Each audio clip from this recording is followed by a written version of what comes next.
Today I want to talk to you about someone whose days are numbered. I'm going to talk to you about Satan and his ultimate destiny. Reading to you from Isaiah chapter 14, verses 3 and 4, where we read this.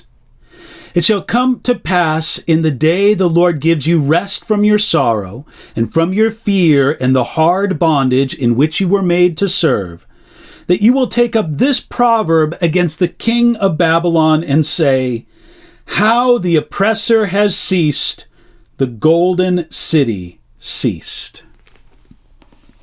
Little nations always live in the shadow of their stronger neighbors, and ancient Israel was no exception. This little kingdom was surrounded by superpowers and was often caught in the struggle between ancient Egypt and the empires of Babylon, Assyria, or Persia. In Israel, in Isaiah's day, the most threatening superpower was Babylon. Their strength was a source of constant insecurity for Judah. Nothing drains your strength like the constant tension of a permanent threat. No wonder God's people needed rest, and no wonder the promise through the prophet was precious to them. This was the promise. In the day the Lord gives you rest from your sorrow and from your fear and the hard bondage in which you were made to serve. The Babylonians would indeed conquer the kingdom of Judah, yet the Lord announced a day when he would give rest to believing Israel. They would have rest from sorrow, rest from fear, and rest from their hard bondage. But God also promised that in the day of restoration, the defeat and weakness of the king of Babylon would be exposed, and God's people would rejoice. Isaiah had two aspects of prophetic fulfillment in mind.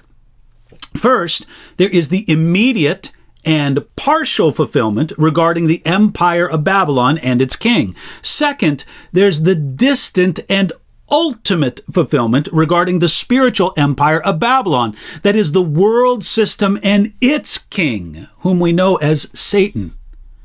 So this proverb against the king of Babylon was, in a partial sense, in the mouth of the returning exiles when Babylon was finally conquered and the people of Judah returned to the promised land. But in an ultimate sense, this proverb against the king of Babylon will be in the mouth of God's people when the world system and the king of this world system, Satan himself, are each conquered and destroyed.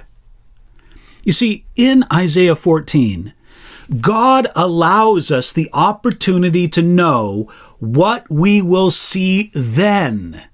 And he allows it to affect our thinking and our actions now.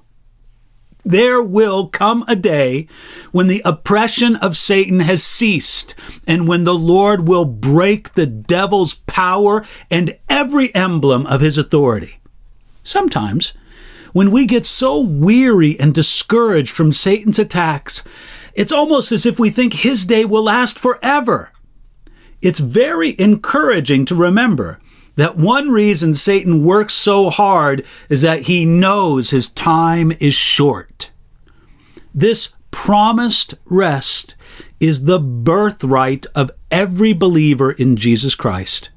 Jesus said this in Matthew chapter 11, "Come to me, all you who labor and are heavy laden, and I will give you rest."